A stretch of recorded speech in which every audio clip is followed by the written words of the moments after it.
Hi, I'm Lanny and this is Preserving Today. Today I want to share with you how I made honey fermented rhubarb.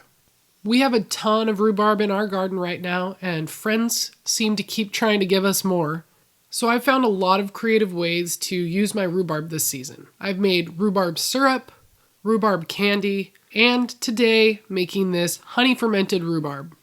If you've made honey fermented garlic before, this process is the same. You can watch my video on how I make honey fermented garlic here, and I've also linked in the video description. I also have another video showing how I ferment lemon and ginger in honey, and that stuff is delicious as well. The process for any of these is pretty much the same.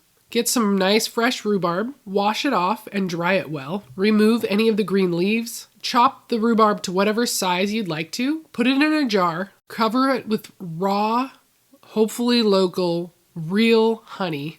If your honey is kind of crystallized like mine, it's fine. It'll start to melt almost immediately. Put some on, not too much. You just want it to cover the rhubarb a little. And after your honey melts and settles in, if you feel like you have too much honey to rhubarb, just add a little bit more rhubarb. Poke it around with a chopstick or stir it a little. Loosely cover this. I like to use a piece of parchment paper before I put a lid on. And then all you need to do is either flip this over or stir it like twice a day. You might see some bubbles or you might not, but you'll definitely notice the honey becoming way thinner. This is the water or juice from the rhubarb coming out into the honey. Now here's why this works as a food preservation method. Most honey is pretty acidic to start, but the fermentation process using the naturally occurring bacteria on the rhubarb and in the environment will eat the sugar, creating some CO2 and lactic and acetic acid. These yeast and bacteria will help preserve the food by making this an acidic environment where bad bacteria cannot grow. As long as you keep track and stir it a couple times a day at first, that's enough to prevent any mold from growing on the surface. Ferment this at room temperature, stirring twice a day for at least 10 days.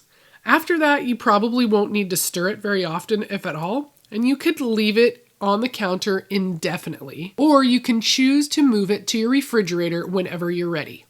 Drizzle this over desserts. Use it in any recipe replacing honey. Stir it into your tea or just eat it by the spoonful. You can use the honey and the fermented rhubarb, which is going to soften during this process and actually be quite tasty. Maybe you've never eaten raw rhubarb before, but after fermenting it in honey, you're going to want to. Have you ever done a honey ferment? How about rhubarb? Let me know in the comments. I'm Lanny, and this was Preserving Today.